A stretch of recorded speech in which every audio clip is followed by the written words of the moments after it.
Hello, everyone. Happy Wednesday. My name is Shalaya Yazdi. I'm a public health practitioner and a Master's of Medical Health Science student at Touro University. Since the pandemic began, people around the world experienced a shift from their normal routines, including limitations from school, work, gym, centers of worship, or spending time with friends and family. Such limitations can make it difficult to balance positivity, productivity, and self-care. So my mentor, Dr. Jay Shubrook, and I created this webinar series to bring wellness tools to our community. In November, we discussed a variety of health and wellness topics such as nutrition. Our second week, we discussed mind, body, spirit. And our third week, we discussed chronic condition management, prevention, and awareness. Given the incredible feedback from our audience last fall, we decided to continue this program. So thank you for joining us tonight to learn more about American Heart Month and why heart disease presents differently in women. I would like to introduce you to our guest speaker, Dr. L Villalon and Dr. Jay Shubrook. I would also like to introduce you to Ashley Westerland, a Master's of Medical Health Science student at Touro University. All webinars are and will be recorded and posted on our website at www.tu.edu/mobec/Zoom into Wellness. Thank you for joining us. Let's zoom into wellness with Dr. Shubrook and Dr. Villalon. Thank you, Shalaya. Thanks for a great introduction. Ashley, we look forward to working with you tonight. Happy 2021, everyone. It's, feels like a new year and a new beginning, and we have so many things to talk about this year. So I'm delighted that we're opening up the 2021 version of Zoom into Wellness with my friend and colleague, Dr. L Villalon, who is a interventional cardiologist. What a perfect person to talk about heart disease, heart month, and so on. So thank you for joining us tonight. Very excited to be here. I look forward to this meeting with everybody here, and I'm here to listen and learn along with everybody else. Thank you so much. And I want to remind our community members that we have some questions that we'll be talking about, but this is really about you. So if you have questions, please put them into the Q&A portion of the webinar, and we'll try to do everything we can to get those answered tonight. So Dr. Villalon, first of all, of course, the heart is an important organ. It deserves a month. But what is American Heart Month about? It is the 1 month of the year. This is the 57th time every year that our presidents, first started by President Johnson, said, let's put a spotlight on heart disease, especially because not only have some of our presidents had heart disease, but our nation suffers from heart disease as the #1 cause of death. So this month, like every month in February every year, is dedicated to putting a spotlight for all of us Americans into looking at heart disease and ways we can prevent heart disease. Yeah, and it is so important. Dr. Villalon, if you're able to turn up your volume a little bit, that would be wonderful. And I agree, as many diseases we see, heart disease is still the leading killer of Americans, and it's very, very important. So one of the things I wanted to talk about tonight was heart disease in women. And I think that there's an important distinction to talk about how heart disease might be different in women, and what should we know about that? Heart disease encompasses a range of various problems, everywhere from the arteries blocking up to the heart stopping working to arrhythmias. Women don't get the classic symptoms that men do. I'll first start off by saying, is my volume a little bit better now? I just turned up the volume, and the volume is, I turned up my voice. That's what I mean by that. And I'm a little closer to the camera, but do email or text or chat away and let me know if I should speak louder. But women certainly did not write the textbook, of course, for it, but they certainly are writing it now. Women get different symptoms. I'll give you a very simple story here. I had a 49-year-old woman who was seen in the ER because both of her arms were hurting. The doctors there, they didn't think that she was having a heart attack. She looked young and healthy, and she had arm pain. So she even got x-rays of both of her elbows. She comes back an hour later after being discharged, comes in with a whopping heart attack. We had to put in 2 stents in her heart, got her fixed. But gosh, is that just a real reminder to the physicians and nursing staff to say, women really don't have the same symptoms as men do. Wow. And that's important. So maybe just as a review, what are the most common symptoms for just heart disease in general, and what might be some symptoms that would occur in women? And I realize you can't go over every symptom, but what are some generalities? The generalities are shortness of breath, pain in the chest, dizziness. Those are the main things. The very generalized symptom of fatigue is also something that can be attributed to the heart as well. So that's something that I certainly think about. And I tell all of my patients to say, listen to your body and make sure you're listening to see if it's from the heart. And how might it be different in women? So for women, it's not exactly going to be chest pain that they experience. It's more of a fatigue. It's more of a dizziness sometimes. Sometimes with a heart attack, women can get a pain in the upper parts of their back or in their shoulders. That's what I see rather often. And is heart disease common in women? Very common. Unfortunately, it happens to be the leading cause of death in women as well as men, but certainly in women. And part of that reason is because women don't have the same symptoms that men do. The second thing is, in general, women, they can just take more pain than men can. And there's a lot of reasons for that. But when women have pain, it's more prolonged, meaning they take a little longer in general to seek medical attention. I will say something funny, but us guys, we're babies when it comes to pain. And so when we have pain, we shout, we yell, we get on board right away. Women is not, it doesn't happen with women that way. And the last piece is that women are known to have more serious repercussions of heart problems like heart attacks. Okay. And so if someone is having symptoms, and they're not clear, what would be some red flags? What are some things that would say, hey, you need to seek care right away?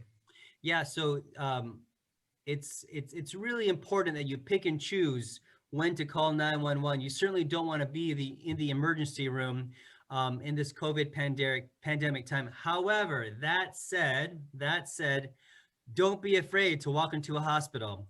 It's not March anymore of 2020. We're ready. We're used to it. We're about a year into this. So all hospital staff, all major hospitals and ERs, they're all ready for safety, safety, safety. And so the symptom that I really don't like is when any symptom, be it chest pain, shortness of breath, if it makes you cold and clammy and sweaty, if you're breaking out in a cold sweat, and we don't normally do that, that's going to be the tip off to say, gosh, something is really wrong with my body. I don't want to drive in. Let me call 911 and get me over there along with this chest pain. Those are the two things, a chest pain or pressure and feeling cold and clammy. That's the time to say something is just not right. I don't feel like myself. I got to be seen right away. Okay, so that's important. And does it matter how long you have these symptoms or what you're doing at the time? It's more the severity. If it's feeling like the worst symptom of your life, and here's the other thing too, is if you feel like this is it, I say that, I don't mean to say that and sound so calm about that, but if you get that sudden feeling of doom, which women can absolutely feel, that's the time to say, I'm not going to be Dr. Google. I'm not going to diagnose this.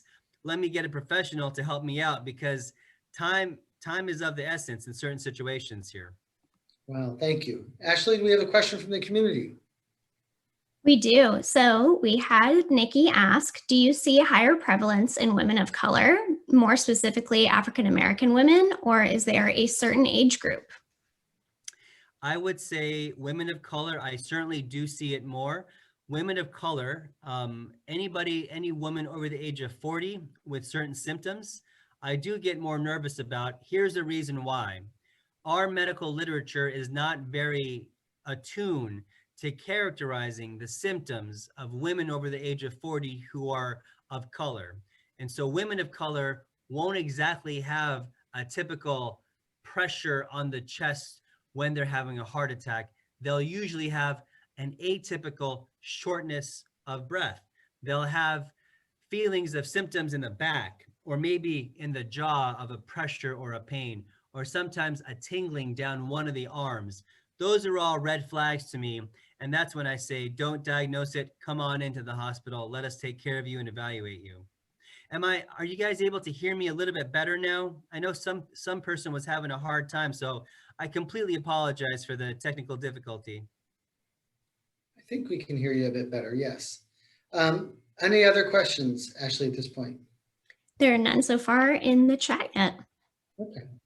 I do want to follow up on what you just said, because I think it's really important that this is also Black History Month, and we know, at least in the diabetes circle, that Latinx, Black Americans, Filipino Americans, they really have disproportionate complications related to diabetes. How is that in terms of the heart? Is that similar or different? And what would be key messages that we could circulate so that we're doing the best care we can for our entire population? I can't agree with that more. I think when a person of color shows up with heart disease, commonly they have more side effects that are worse because of it. And here's a reason why. A lot of it is because of lack of routine, regular care. It's hard. Our lives are hard. And I'm a person of color myself. I come from a working class background. It was hard. How do you make a doctor visit when the doctor's open from 9 to 4 on a weekday? How do you do that? How are you 45 years old or 55 or even 75 and you got your life? How do you stop your life for that visit? And then how do you wait there for an hour and hope you don't get canceled? So I completely empathize with the situation. It's not perfect. I will say though, I think it's worth it. I think it's worth getting that half day off of work. I do think having a really trusted primary care provider, being a physician or a nurse practitioner, really goes a long way. Every 6 months or every 12 months, more frequently if you have diabetes or heart disease or hypertension or other comorbidities. And so I think getting regular access to primary care, not having that, happens to be one of the biggest reasons for having more complications when you show up in the ER with a massive heart attack. And so that's part of the reason, but I will say the true answer is really, really complex. But I'm going to say it again, I can't emphasize how important it is to find that doctor or nurse practitioner that you really trust and get along with. And I say that also knowing that a lot of you have already had that relationship, but that doctor or nurse has left or shifted jobs. And that's okay, because the next and last thing I'll say is, I want you to be the CEO of your bodies. That's right. I want you to own your bodies. You are the CEO of your bodies. If your body were a business and your health were a business, you're going to own that. So Dr. Shubrook and I and other providers, we're going to be the consultants. We're going to make you and make sure that you are knowledgeable about yourself. I hope that when you leave our office, you come out more knowledgeable about your body. Knowledge is absolutely power, and you having that control is very powerful. So no matter what a doctor or nurse tells you, even if that doctor or nurse shifts around, I want you to always to have that knowledge in your brain. I want you, when you see your doctor or nurse, I want you to bring a notepad, or I want you to have this phone open, and I want you to have it to the notes section. I want you to take notes. I want you to type in buzzwords, and I want you to ask a lot of questions. I want you to Google stuff. It's good to Google stuff. It can be dangerous too, because Dr. Google is a lawyer who writes stuff, and that lawyer is not a doctor usually.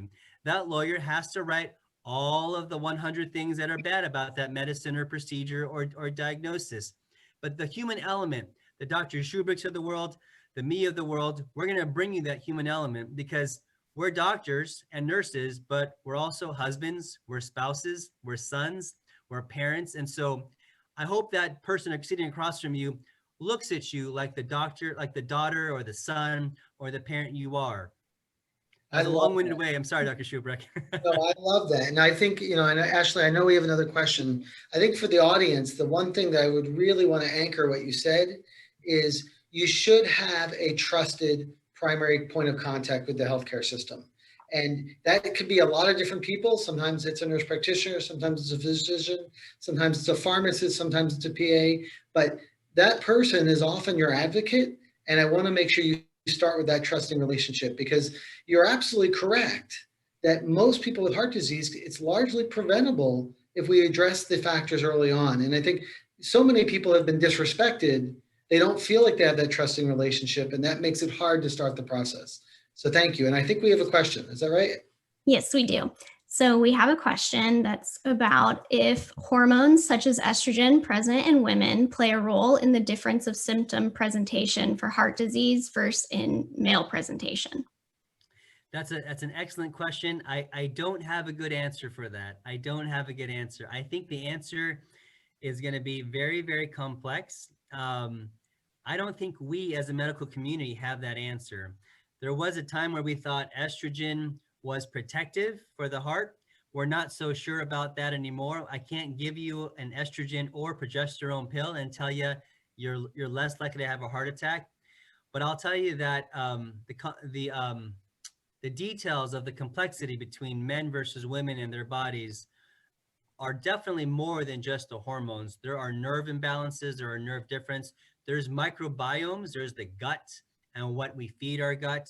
There is sleeping patterns in men and women that are different, that make us different in general. But no, so the short answer is no. There's no obvious black and white relationship with that.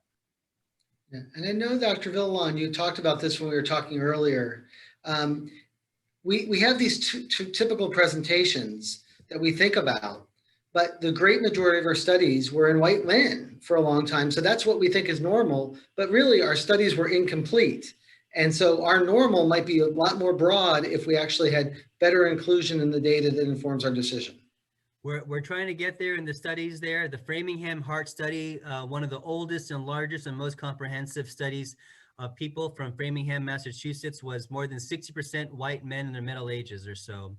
We've changed that though with studies out of Duke, out of Arizona as well, to try and incorporate other people of color, but certainly we are very, very far behind. If there's a bias in the medical profession for that, exactly what you said. I did it just now about 10 minutes ago. You may have caught me. I said to you, women have atypical symptoms of heart disease. I said shortness of breath. Now, why did I say atypical? Because atypical, meaning what I learned from medical textbook, was a man with chest pain. But really the typical woman symptom or female symptom is going to be shortness of breath. So that bias exists within me, and I'm very clear with that bias, but you have to understand that there's a bias in that human being that's a physician across from you when you're in the ER or medical field. And most doctors are very upfront with their biases. We have limitations. We are absolutely imperfect. We're going to do the best for you, but being your own advocate when you have that symptom is the most powerful tool to work for you. Thank you so much. So I assume this is similar for your practice. COVID has changed a lot of things.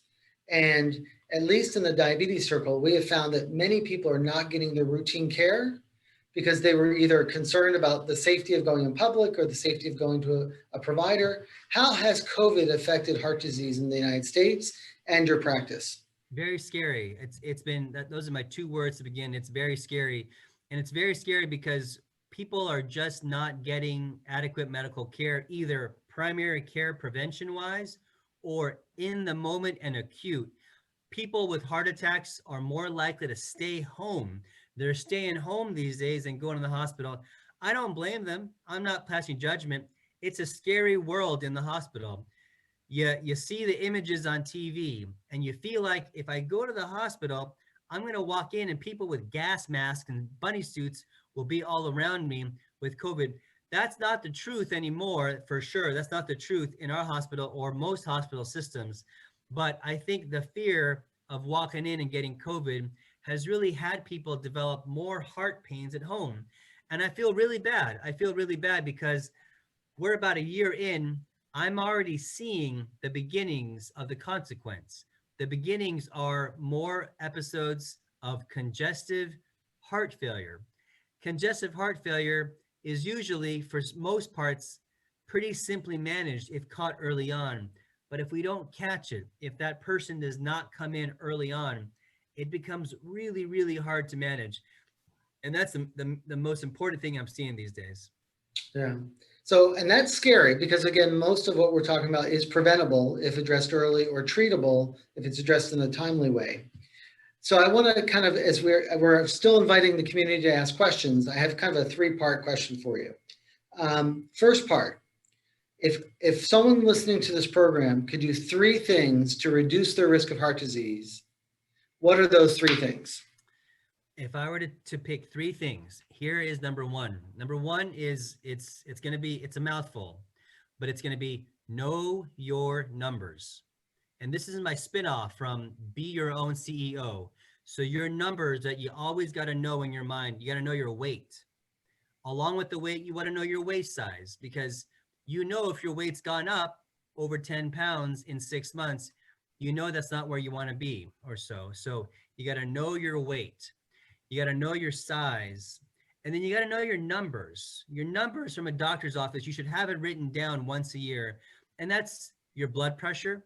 That's your blood test. So for myself, Dr. Schubert, that's going to be your cholesterol panel, your screen for diabetes for certain populations. That's a hemoglobin A1C. But you want to know your lab test numbers. So that's number 1, know your numbers. Number 2 is you want to make sure you eat a healthy diet. I'm going to say that I'm not a fan of fad diets for a lot of reasons. I'm not a fan of the majority of diets, but here's the diet that I love. I say about 7 or 8 words. My first sentence is eat real food. So when I say those 3 words, eat real food is an apple. Real food is a salad with strawberries in it and nuts and berries or raisins or good things or avocados. That's real food. The second thing I'll say is mostly plants. So we want to be eating mostly plants here. So mostly plants. Steak is okay, just not every day, and really not every week, ideally not even every couple weeks or so. You want to reserve the red meat to special occasions. Chicken, less so. Fish twice a week, that's pretty good there. So you want to eat real food, meaning unprocessed foods. If you unwrap it, you don't want that every single day. If you heat it up, you don't want that every day. If you microwave it, you don't want it every day. So eat real food, mostly plants. My last line is not too much. That's it. Eat real food, mostly plants, not too much. What does that mean, not too much? For some of my patients on their journey to diet, I first tell them, take it easy. Don't stress about it. Eat to about 80% of being full. Don't go to 100. Don't go to 100. Go to about 80%. That's a nice starter of what I tell patients who've had a heart attack. But so that's my diet. So number 1 is going to be know thy numbers. Number 2 is diet is really awesome for us. The third, and I have about 7 things, but my third thing is going to be exercise. And exercise does not mean this. Exercise does not mean getting into a nice Nike jumpsuit and training for a triathlon. It does not mean that. Exercise doesn't also mean running. You don't exactly have to run every day. Exercise is lacing up tennis shoes if your knees and your back allow you, and walking for 30 minutes a day. Ideally, you want to walk until you can't speak in a full sentence. That's a good workout. You want to get to the point where you can't speak in a full sentence. You don't have to get your heart rate in check. You don't have to do that. You don't have to know how fast your mile is. You just want to get to the point where you're short of breath. And if you hit that in 20 or 30 minutes, that's a good day's work. If you got the back pains, if you got the joint pains, don't injure yourself. Don't slip and fall. That'll be a bad thing. Then you want to get more creative. You want to know about Pilates. You want to know about stretching. You want to know about chair exercises that are safe for you. That's where you want to talk to your physician. You want to have a good conversation about where can I go to get safe methods. So those are my 3 things. Know your numbers, eating right, exercising right. I love that. And those are things that really are widely applicable to everybody, so that you don't have to have special needs or special even equipment, quite honestly, from what you're describing to do those things. I will highlight for those in the community that on the MOBIC website, we do have a series of videos, including chair exercises, yoga videos, and we will continue to expand those, particularly in the time of COVID. So when you're stuck at home, there are things that you can do to take care of yourself. I really love that. So there is a thing in the chat talking about where can people access information. And I know that you had written an article, maybe you could highlight a little bit about that, but I also want to say, you know, for your neighbors or your friends, if they want information and they don't have access to you 24/7, where's a great place to go for information? Yeah, great question. You know, there's something called, I think it's called American Heart Association Life Simple 7. And the Simple Yes. 7 are the 7 things that I think about, and they're so natural. They're the 3 things I just talked about. They talk about reducing stress, sleeping well, never smoking, of course. And I'll have to read up on the 7th one, or so. I can't remember on the top of my head right now. 7's a lot of numbers to remember. But the Simple Sevens is a great site to go to. Does the American Heart Association have good information for the public? Yeah, that I think either that. So there's CDC and AHA. The CDC also has one. You know, I think it may be the CDC Simple Sevens. I may be confusing it. And then American Heart could be the 1 Million Heart Initiative or so. Yes, the Million Heart Initiative. Million Heart. Yeah. If you just Googled American Heart and then you say the word staying healthy or the word staying healthy or fit, it'll link you straight to the pathway of heart healthy. And that's the goal, is heart healthy. And when I say that goal, I mean prevention.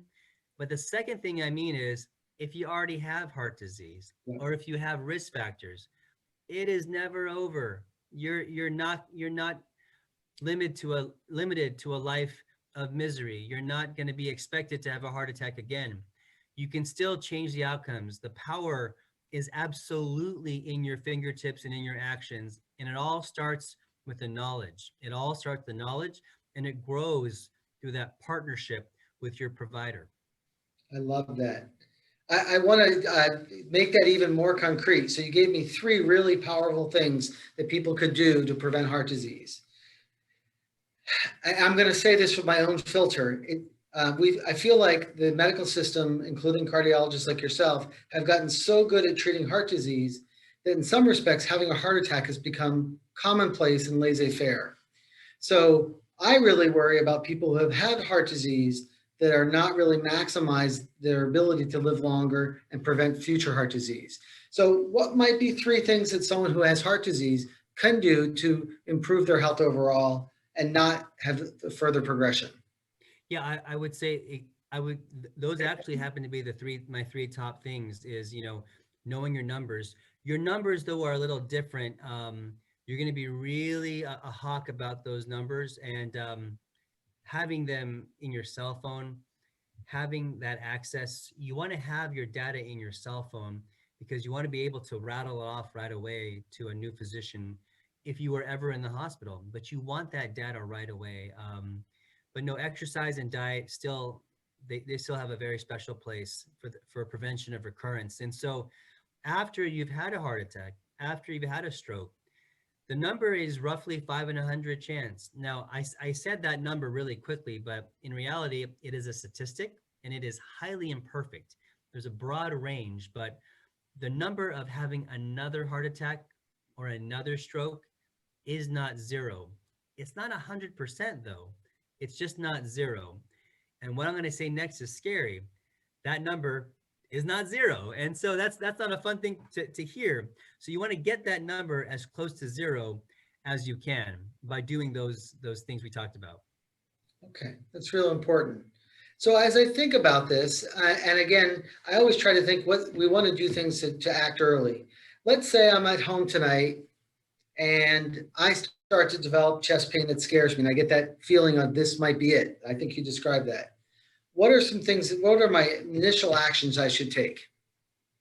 The first thing you want to do is you want to get on the phone and you want to call 911. That's your first move. And as you're calling, if you're with somebody in the house, you want to yell out. You want to let them know what you're doing. You want to sit down or lay down, because you don't want to pass out and fall over, but you want to sit in a safe environment. You don't want to be standing over a stove or a barbecue pit. You don't want to be near a pool. It also matters who you're next to. So if you're with a young child, you want to make sure that that young child is taken care of if heaven forbid anything happened to you at that moment. So as you're calling 911, you want to make sure that they know you are alone with a young child, or that you are taking care of an elderly parent or a spouse who needs you 24 hours. You want to make sure that if you're responsible for someone's life, that someone else knows about that besides you. So that's where the 911 phone call comes in, because it makes sure that everybody comes in at the right time. And I recommend that versus driving in, because if you drive in and you feel that sense of doom, you're putting yourself at risk, you're putting others at risk on the road. I certainly would not drive in for that reason. I hope I answered your question, Dr. Schuberg. Yeah, I think that's very important that people know, one, get help, and two, let help you. Don't drive in, because as you said, many people with heart disease die before they ever get to the hospital. And so I think it's important we know that. I do want to throw one medicine thing in. Should people have an aspirin before they come in? Oh yeah, that's yeah. If you have an aspirin, go ahead and, now ideally it's a chewable aspirin, and it's not expired either. But you wanna make sure you take 4 baby aspirins if you got them and they're chewable. Take them. If they're not chewable, still take them. It's a good thing. Aspirin is a blood thinner. It blocks these blood clotting cells called platelets. Platelets are responsible for that moment that causes a heart attack. And so if this were your heart sitting right there, so all of our hearts sit behind our rib cage there, if you can see my screen there. And if the heart normally looks like that, okay, so the heart's beating away. Notice the color. It's pink, there's a little bit of yellow there. You see it squeezing, okay? It's 3-dimensional, okay? A heart attack is the moment that your heart becomes dusky. You see that purplish right over there? Looks like a bruise. Looks like a bruise. If a boxer like Mike Tyson were to punch you on the shoulder, that would hurt. That would be a large bruise over your deltoid muscle. The heart is a muscle. Just like that, it'll get bruised. But unlike Mike Tyson punching your heart, the heart is fed by arteries. All of our muscles need arteries to get to it. These arteries are like the pipes, not the big one, but the little tiny lines you're seeing. Those little tiny lines, okay? I'm going to show you the inside of an artery. The inside of an artery should normally look like this. Blood should be flowing down, but plaque buildup can make blood flow stop. And that blood flow stops just like that in a heart attack. That is a moment that a heart attack happens. That's where a coronary artery blocks off. You know that's the saying, she or he is having a coronary. What that means is coronary artery blockage. And so there's two ways to make that happen. The first way is slow and steady. Over the course of decades or years, and decades, should I say, you have a blockade that gets worse and worse, and it suddenly stops off. But here is going to be the more frustrating piece, okay? I'm going to say something frustrating. The majority of heart attacks don't happen that way. The majority of heart attacks happen this way. Over the course of time, you build up not major or severe plaque buildup, just minor, little pieces of plaque buildup, okay? A piece of that plaque can break off. It can rupture. As it breaks off, it snowballs, meaning it calls its friends. Platelets are one of them. And they all clump together and they stop blood flow to that part of the heart. That is the most common way a heart attack happens. And this is unpredictable. It's unpredictable. It happens just like that. It's really hard to predict this moment here. And that's why, those are the two reasons why, the speed and its relative unpredictability, those are the two reasons why heart disease is the number one cause of death for men and women. What a wonderful teaching tool. I love that. That's And good. then we do have a question from the community, and then I also have a follow-up question too, just personally. So with somebody who has had a heart attack already, so somebody like my father, he's had a heart attack already, he was prescribed little nitroglycerin sublingual tablets. So would that be the same concept of if you feel that you're having a heart attack, you should take the aspirin or you should take the nitroglycerin before you go in? Good question. So for your dad, I would say this. I'd first ask Dad, with your first heart attack, what did you feel? Because not everybody feels the same thing. He would be easy if he said, I had chest pain. It was the worst I've ever felt. It felt like an elephant sitting on my chest, and that pain moved up to my jaw. Boom, you got it. I say, Dad, if you have it again, okay, and if it's not too severe, if it's mild or moderate, and you feel it, okay, take a nitro under your tongue. If it goes away in 5 minutes, you're fine. Call your doctor later on. But Dad, if it's severe, if you're getting cold and clammy, take it as you're calling 911, okay? Don't diagnose it. If it feels identical to what it was, because Dad, you have a 5 in 100 chance every year from that heart attack, 5 in 100 every year of having another major life-threatening heart attack. So don't wait. Don't think too hard about it. Don't diagnose it. Don't say if it's mild or moderate. If it feels wrong, call. But to answer your question, Ashley, yeah, take a nitro as it's called 911 most of the time. Okay, and then we have another one that says, for the community that have food insecurity, what's the best way to go about our diet if attaining fresh produce such as plants regularly is out of our reach? Do canned foods give same nutrients? That is, thank you for that question. Thank you for that. That's a great question. Canned foods are not terrible. I'll say that again. Canned foods are not terrible. You just want to make sure you pick the canned foods that are whole. For example, you're going to try to avoid the whole package. The chicken noodle soup is a whole package of a whole meal all in a can. Chili is a whole package of a whole meal all in a can. You want to go with one item in that can. So spinach, corn, garbanzo beans, carrots. You want that. And that's going to be your best bet. They're usually in water. Sometimes they're in oil, but they're totally fine. Here's another one. Frozen vegetables are great. Frozen vegetables are great. They're easy to store. For the most part, they're relatively inexpensive. You can buy a bunch. You can get the generic types, the store-bought kind. You can freeze them. You definitely lose a little bit of the nutrients, but it's not that bad. You warm it up on the stove, you warm it up in an oven, you mix them up together. So a great meal is this, okay? Here's a great meal. You get a bag of potatoes, okay? You get a bunch of frozen items like corn,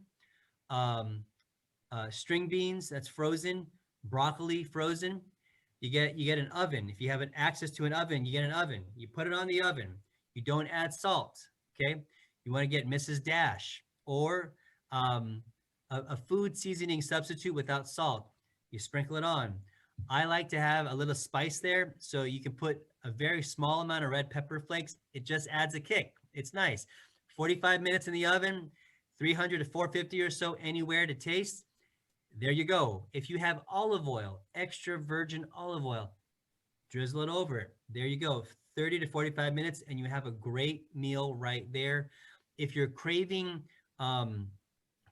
breads, totally fine. Just don't eat more than 2 slices or a handful of pasta a day.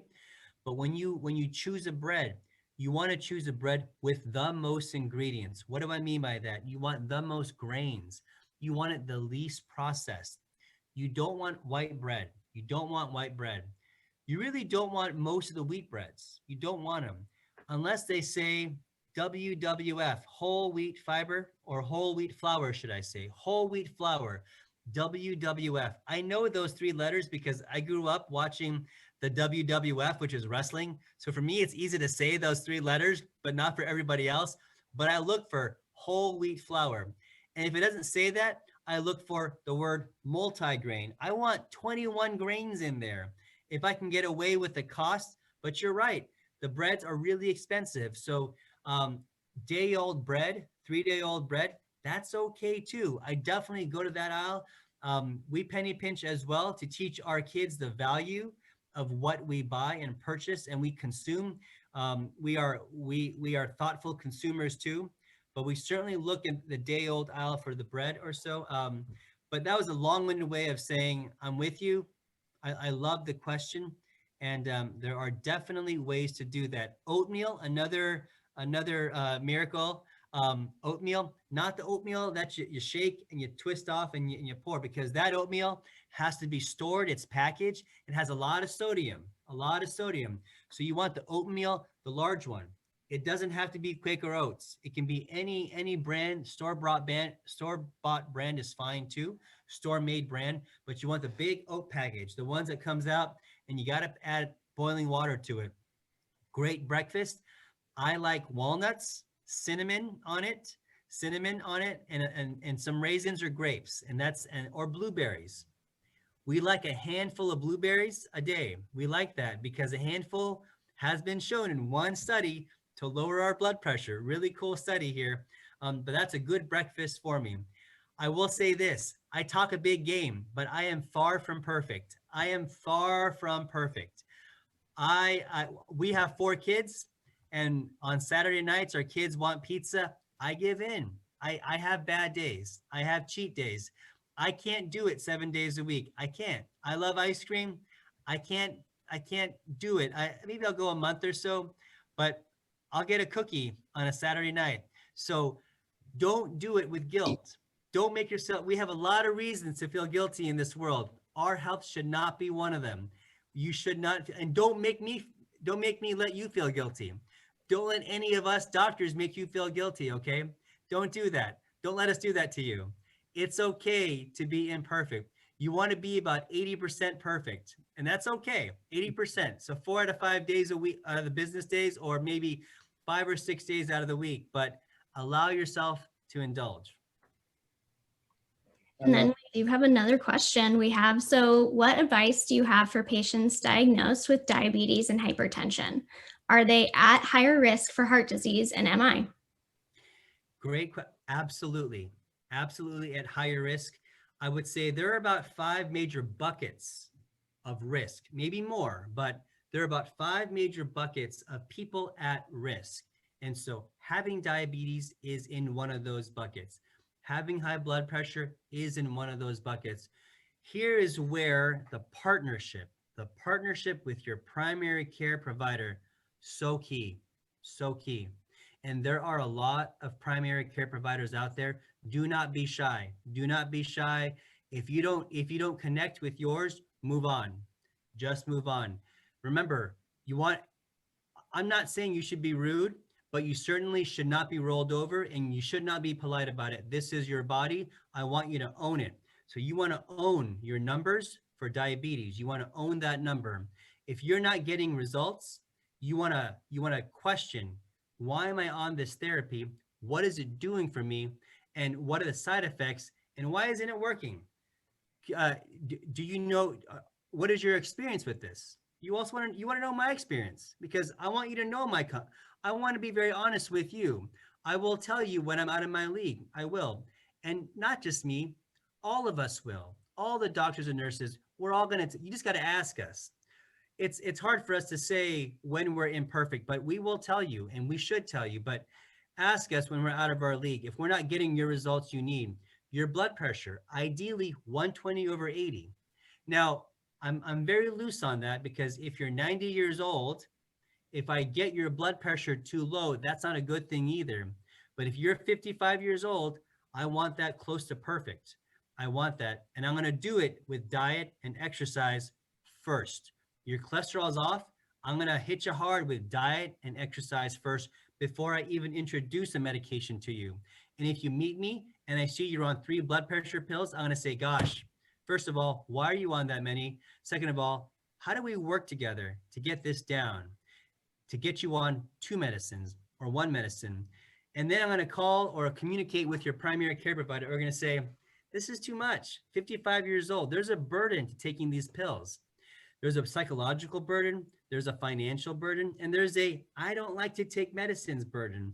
And so we're going to work really hard with your primary care doctor and nurse to get those numbers and those blood pressures down and the number of medications down, all through diet, exercise, and later on sleep, stress reduction, never smoking. Those are all really important tools in the fight against heart disease. Wow. So what an amazing hour we've had together. I love the things we've talked about. I've heard some key things I think I'd really want to share with our audience. 80% perfect sounds pretty darn good. And so if we could get there, that would be amazing. I know that you gave some very good advice about things that we could do to prevent heart disease, like from the famous Michael Pollan's book, Eat Food, Real Food, Not Too Much. Mostly plants is excellent advice. What I heard, and I think I really want to make sure our audience knows, is be an advocate for yourself. As you said, you are the CEO of your body, and no one will care more than you. Well, hopefully other people care, but you should care as much as anyone about your body and really be the champion of your health. And that includes getting the care you need, finding a trusted healthcare provider, and please get help if you have symptoms that are concerning. Anything you want to leave with our audience tonight, Dr. Villalon? No, I just want to thank you all. I hope you got as much out of this as I have from all of you. I thank you for taking the time to be with me here and all of us tonight here. It's really a privilege to be a part of your lives in this way. I can't tell you. I wake up in the morning and I pinch myself on some mornings, and it's really cool to have this ability to have to be able to have people allow me in their lives. The heart and the body, it's such an intimate relationship to have with your doctor or nurse, but thank you all for allowing me to be here. It's been a pleasure. Shalaya, you want to close? You want me to close? I just want to say thank you so much, Dr. Villalon, and thank you, Dr. Shrubrook and Ashley, for hosting this incredible discussion tonight about heart health. And I learned so much about how heart disease can present differently in women. I really appreciate that you took your time to answer all of the audience's questions. Any recordings that we have are posted on our website, so we encourage you to visit us and see all the videos that we've had from our past. And we will also have a schedule of events for the future and upcoming sessions for Zoom into Wellness. Thank you again, and we look forward to seeing you in a couple weeks. Thank you. Thank you.